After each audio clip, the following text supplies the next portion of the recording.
The Gulf heats up, tankers seized, power moves unfold, and the world holds its breath. You're watching Times XP. It's me, Dhriti Yatri. Well, the Persian Gulf, calm on the surface, but underneath, a silent chessboard of warships, tankers, and rising tensions.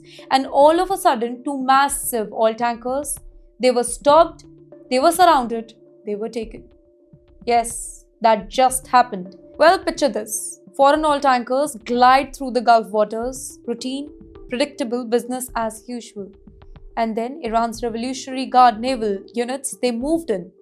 There were speedboats, there were surveillance stream, tracking operations months in the making.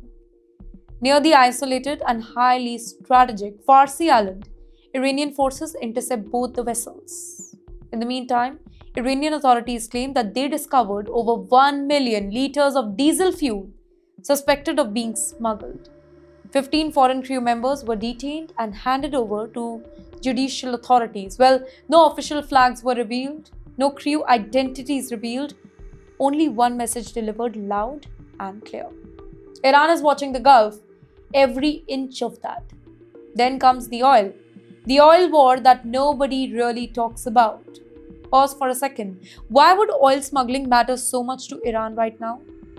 Here's the twist. Iran sells fuels at extremely low subsidy prices inside its own country. That price difference, it has quietly created a massive black market network, moving fuel across borders for profit. But another dramatic twist. This isn't just about smuggling. It's about power. It's about control. And it is about signaling the strength here. Well, it is kind of a dangerous pattern that is emerging right now. This isn't the very first time when tankers have been stopped in the Gulf waters. Iran has reportedly detained vessels again and again, sometimes accusing them of smuggling, sometimes responding to the geopolitical pressure. And each incident, it sends shockwaves through the global shipping hub. Because the Persian Gulf and the Strait of Hormuz, they carry a huge portion of a world oil supply. So every seizure becomes bigger than one ship. It becomes a warning to the rest of the world's energy lifeline. In fact, the US shadow is also there. Let's zoom out a little bit. Just days before the nuclear talks between Washington and Tehran, tensions were already rising.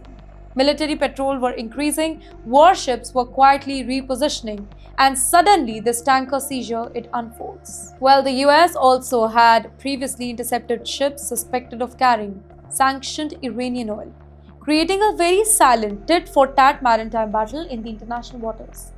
Each side watches, each side responds, and every move feels like a test of nerves. So in the end, the Gulf has become a pressure cooker right now. Imagine being a shipping captain sailing through the waters right now. Every radar signals, it could be a patrol boat. Every route choice could trigger suspicion. Every cargo load could become a diplomatic crisis for you right now.